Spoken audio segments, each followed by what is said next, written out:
천국에서 큰 자라는 큰 제목으로 함께 은혜를 나누고 있고, 오늘은 예수님을 영접하는 신앙, 예수님을 영접하는 신앙이라는 제목으로 함께 묵상해 보고자 합니다. 37절에 보시면 이렇게 기록되어 있습니다. 누구든지 내 이름으로 이런 어린아이 하나를 영접하면 곧 나를 영접함이며, 누구든지 나를 영접하면 나를 영접함이 아니요 나를 보내시니 하나님을 영접함이라, 이렇게 말씀하십니다. 그러니까 이 시작은 어린아이로 이렇게 영접하는 내용으로 시작을 하지만 결과적으로는 그 뒤에 예수님을 영접하는 것이 되고 하나님을 영접하는 그런 의미가 담겨져 있다. 깊은 통찰이 담겨 있는 주님의 말씀이다라는 것입니다. 그래서 이 구절을 통해서 우리가 예수님을 영접하는 신앙의 중요성, 그리고 그 영접하는 그 신앙의 그 실천 방법들이 무엇인지, 중요성과 그 방법에 대해서 오늘 아침에는 좀 생각을 해보겠습니다. 먼저 예수님과 하나님과의 그 관계부터 좀 우리가 좀 생각을 해볼게요. 요한복음 1장 1절에 보면 예수님과 하나님의 관계가 어떤 관계다라는 설명이 나오거든요. 거기에 이렇게 기록되어 있습니다. 태초에 말씀이 계시니라. 이 말씀이 하나님과 함께 계셨으니 이 말씀이 곧 하나님이시라. 이 구절을 통해서 우리가 알 수 있는 것은 뭐냐면, 예수님께서 단순히 선생님이 아니다라는 거예요. 단순한 사람으로서의 정말 옳은 길을 가는 그런 위인이 아니다라는 거예요. 선생이나 위대한 스승이 아니라, 선지자나 그런 모습이 아니라 하나님 그 자체이심을 요한복음 1장 1절에 선포하고 있다는 것입니다. 여기 나오는 말씀이라는 것은 우리가 하는 그 말, 그 이상을 뜻하고 있어요. 왜 그러냐면 말씀으로 천지를 창조하셨잖아요. 그 말씀의 그 본질적인, 하나님의 본질적인 표현이 창조의 근원이고 모든 생명의 주체이시다. 이게 이제 여기에서 나오는 그 말씀이다라는 그 내용입니다. 그래서 예수님께서는 설명하자면 하나님 그 자체로서 존재하신다라는 거예요. 이렇게 이야기하면 어려우니까 C.S. 루이스라는 사람이 있습니다. C.S. 루이스의 설명이 이 1장 1절에 대한 굉장히 큰 도움을 줍니다. C.S. 루이스라는 그 사람이 순전한 기독교, 한 번쯤은 들어보시고, Merely Christianity, 순전한 기독교에서 예수님의 신성을 강조하면서 다음과 같이 우리들에게 중요한 통찰을 제공해 줍니다. 예수님은 단순히 위대한 도덕 교사가 아니었다. 좀 전에 설명했던 그거를 이제 시작을 하죠. 예수님은 단순히 위대한 도덕 교사가 아니었다. 그가 말씀하신 것이 사실이라고 하면 진짜 그는 하나님이거나, 그렇지 않다고 한다면 그는 미치광이일 거다라고 이야기를 했어요. 이 내용을 이렇게 접근해 나갑니다. 예수님의 신성에 대해서 세 가지로 이렇게 접근을 해 나가고 있거든요. 그 첫 번째가 이겁니다. 예수님의 자아인식이에요. 이것부터 문제가 된다는 거예요. 첫째, 예수님의 자아인식인데, 예수님을 자신을 누구라고 천명하셨어요? 하나님의 아들. 그리고 또 뭐라고 얘기를 하세요? 길이요 진리요 생명이다. 이 세상에 어떤 사람들이요, 자기를 길이라고 얘기하지 않아요. 진리라고 얘기하지 않아요. 생명이라고 얘기하지 않아요. 하나님이라고 얘기하지 않아요. 예수님의 자아인식 자체는 뭐예요? 하나님이에요. 그리고요, 길이요 진리요 생명이에요. 모든 것 대신데요. 그러면 그 사람의 말이 정말 그 사람의 삶을 통해서 증명이 되면 뭐예요? 진짜 하나님이거나 미치광이에요. 그렇다는 거예요. C.S. 루이스가. 그를 통하지 않고는 아버지께 올 자가 없다라고 했습니다. 예수님께서. 그러니까 예수님께서 단순히 인간이었다면 이러한 주장들은 뭐예요? 다 거짓이 되는 거예요. 뭐가 되는 거예요? 예수님께서 미치광이가 되는 거예요. 그죠? 그런데 예수님께서는 어떻게 삶에서 보이셨어요? 기적을 통해서, 또 부활을 통해서 그분의 하나님 되심, 신성이 입증되었다라는 거예요. 그래서 두 번째 생각하는 것이 C.S. 루이스가 기적입니다. 기적. 우리 포도주고 바꾸셨고, 병자를 고치시고, 또 죽은 자를 살리시는 그런 기적을 행했다라는 거예요. 그 기적의 목적이 뭐예요? 단순한 이게 마술이고 환상이고 사람들의 그 눈과 귀를 혹하기 위해서 한 게 아니에요. 예수님의 신성을 증명하는 표적들이다라는 것입니다. 표적들이에요. 그래서 그때 당시 굉장히 어려웠던 그 사람들, 항상 배고픔에 골아서 이렇게 힘들었던 그 사람들을 피해서, 왕으로 삼으려니까 피해서 바다 건너로 가시기도 하시고, 오병이어 계속 해주시면 얼마나 좋아요. 필요할 때 예수님의 신성에 대한 그런 어떤 표적으로서의 어떤 그 사역이 있다는 거예요. 기적은. 그래서 신적 권위를 증명하고 우리가 그를 영접할 때 우리가 그 하나님이심을 우리가 인정하는 그런 모습이 된다라는 것입니다. 세 번째가 예수님의 부활입니다. 부활이 기독교 신앙의 핵심입니다. 부활을 통해서 예수님께서 죽음을 이기셨고 그리고 신성을 최종적으로 증명하신 그런 모습이 된다는 것입니다. 만약 예수님께서 단순한 인간이었다면 부활은 불가능한 거예요. 여러분들 생각해 보세요. 사람들을 막 이렇게 미혹시켜가지고 내가 교주요 그 사람들 미친 사람들이잖아요. 그죠? 그들의 말이 삶으로 또 정말 증명된 것이 하나도 없잖아요. 그 사람들 미친 거예요. 예수님께서는 삶으로 그 모든 말씀하신 것이 증명이 되었다라는 거예요. 죽음을 이기시고 부활을 하셨고 그분의 신성을 입증하셨다라는 것입니다. 그래서 예수님은 단순히 도덕교사가 아니에요. 선지자가 아니에요. 그분은 참 하나님이 되시는 거예요. 어정쩡하게 그분의 그 가르침을 따라가리라. 그건 신앙이 아닙니다. 절대 그런 길을 가시면 안 되는 거예요. 길이요 진리요 생명 되시는 분입니다. 우리가 예수님 영접할 때 결과적으로는 어떤 것을 영접하게 된다? 어떤 분을 영접하게 된다? 하나님을 영접한다라는 거예요. 어린아이, 예수님, 하나님. 오늘 본문에 그렇게 나와 있죠. 또 한 가지는 이것입니다. 예수님께서는 하나님과 인간 사이의 유일한 중보자 되세요. 중보자 되세요. 그를 명확하게 하는 구절이 디모데전서 2장 5절 말씀입니다. 이게 이렇게 기록되어 있습니다.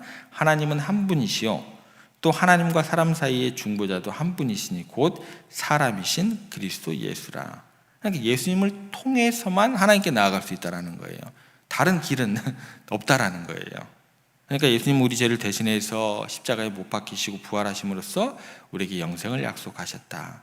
그러면 예수님을 영접하는 것, 그분의 희생과 사랑을 받아들이는 것, 이게 굉장히 중요한 모습이 된다라는 것입니다.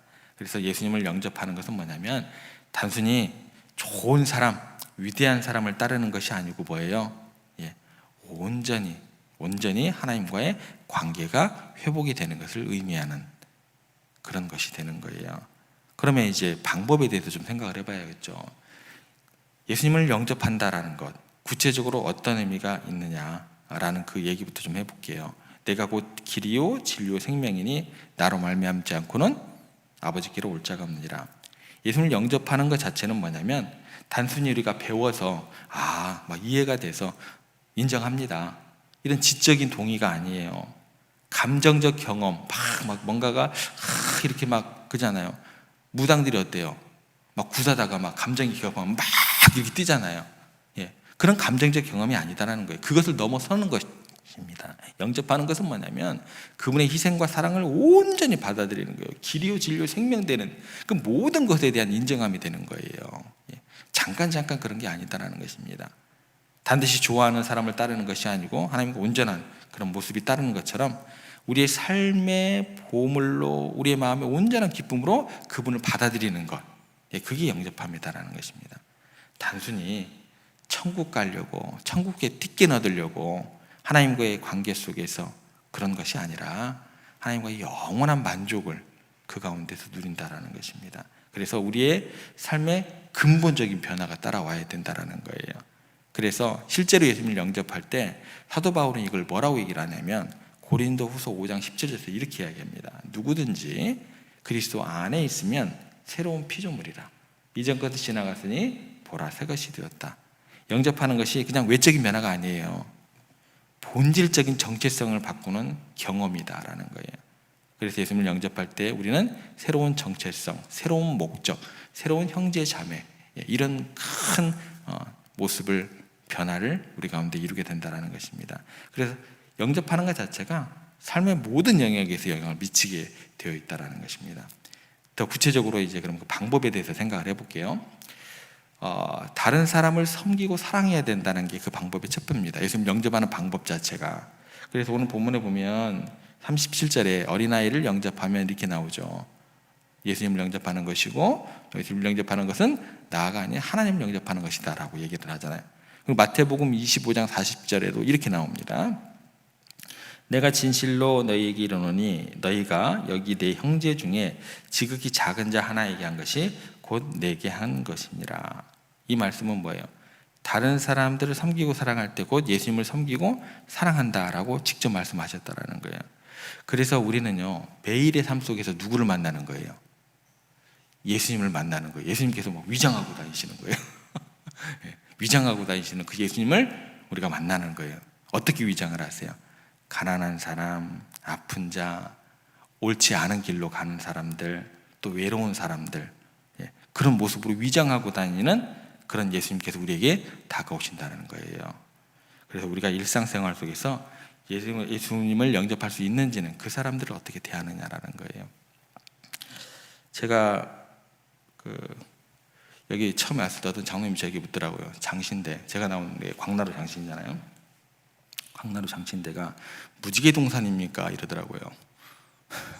무지개라는 게 요즘 여러분들 어떤 의미인가 아시죠? 동성애를 뭐 이렇게 하고 찬성하고 거기서 가르친다 이런 얘기를 하기도 하고, 저도 그런 얘기를 들은 적이 있어요. 유명한 목사님이 그런 얘기를 자주 하고 다니시더라고요. 그래서 지금 김은효 총장님, 제가 설교학을 배웠던 교수님인데 지금 총장님이신데, 그분이 뭐 그렇게 얘기를 한다라고 얘기를 해요. 그게 아니거든요. 여러분들 잘 하셔야 돼요. 여러분들 생각해 보세요. 교수님입니다. 선생님입니다. 제자가 곁길로 가면 그를 버려야 돼요? 그를 옳은 길로 인도해야 돼요? 여러분 자녀가 곁길로 가요. 그럼 여러분은 그 자녀를 버려야 돼요? 옳은 길로 인도해야 돼요?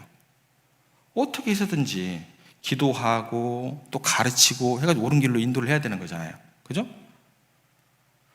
교수님이 제자가 곁길로 가요. 그럼 그를 너 버려, 꺼져 이래야 돼요? 그래서 총회에다 얘기하기에 제가 잘 가르쳐서 옳은 길, 다시 의의 길로 인도하겠습니다 라고 구제를 내줬어요. 그게 동성애를 찬성하는 거예요? 자, 그럼 이렇게 접근 한번 해보세요. 유명한 목사님이고 뭐 장로님이고 뭐 자꾸 이상한 얘기를 하는데 이렇게 접근해 보세요. 예수님께서 가룟 유다가 예수님을 팔아넘길 줄 아셨어요? 모르셨어요? 모르시나 보다. 그러면 아시는 순간 가룟 유다를 너 꺼져 버리셨어요?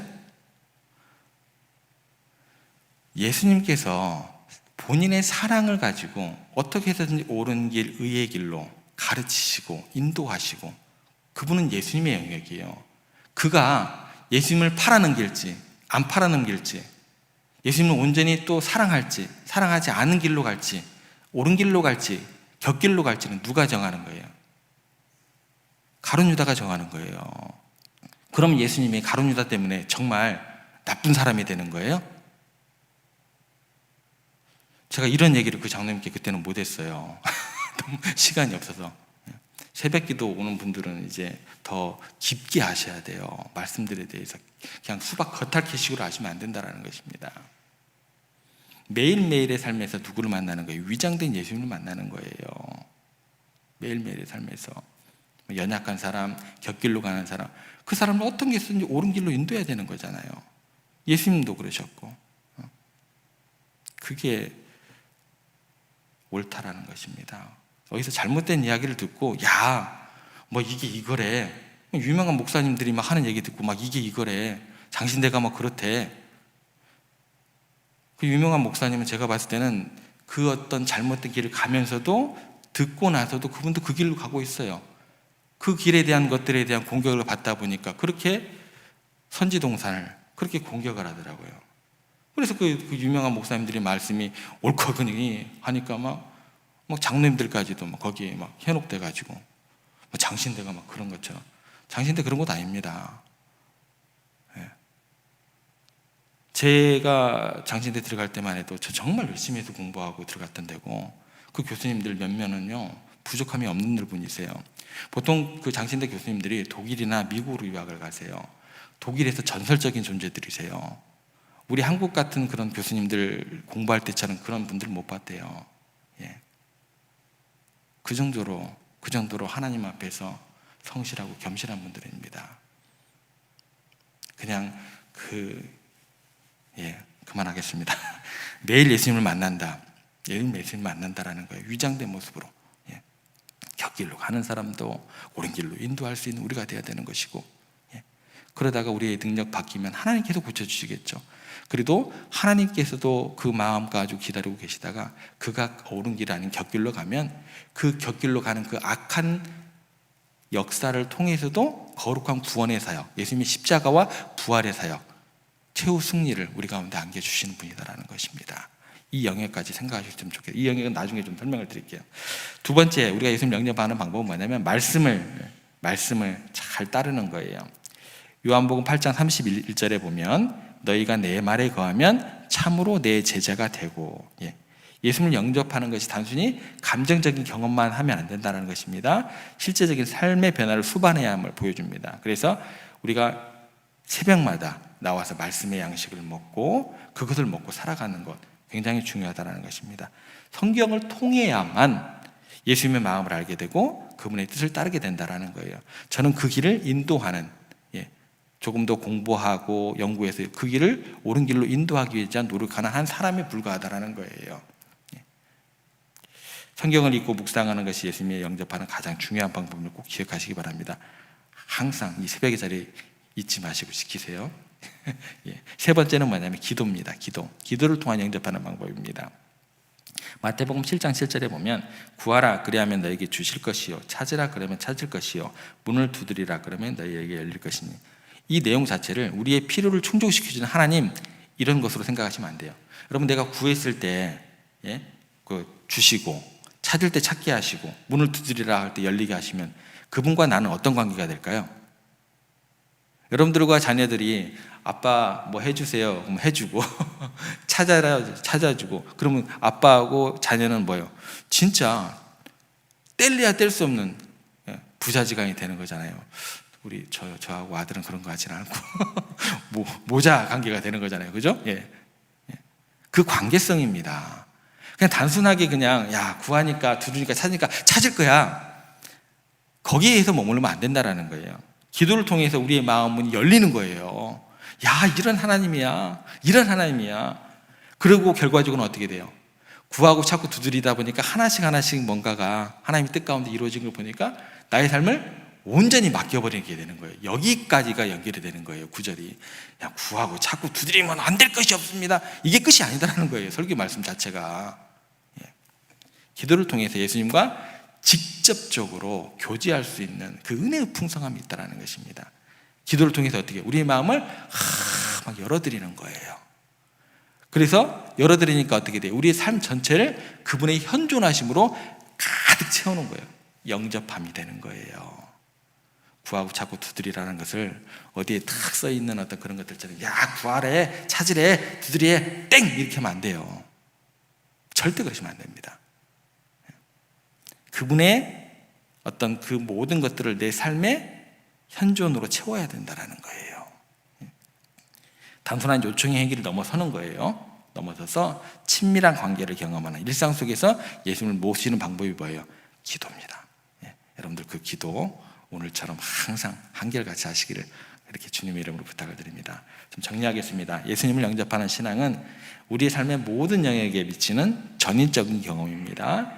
단순히 종교적인 의식이나 지적 동의에 그치는 것이 아니라 우리의 정체성과 삶의 목적을 근본적으로 바꾸는 변화가 되는 거예요. 그러기 위해서 매일의 삶 속에서 예수님을 영접해야 될 것입니다. 그 방법 3가지를 말씀드렸습니다. 어떻게 하라고요? 일상의 삶 속에서 우리가 만나는 모든 사람들을 섬겨야 돼요. 마음으로, 물질로, 기도로 그렇게 섬기고, 또 한 가지는 뭐예요?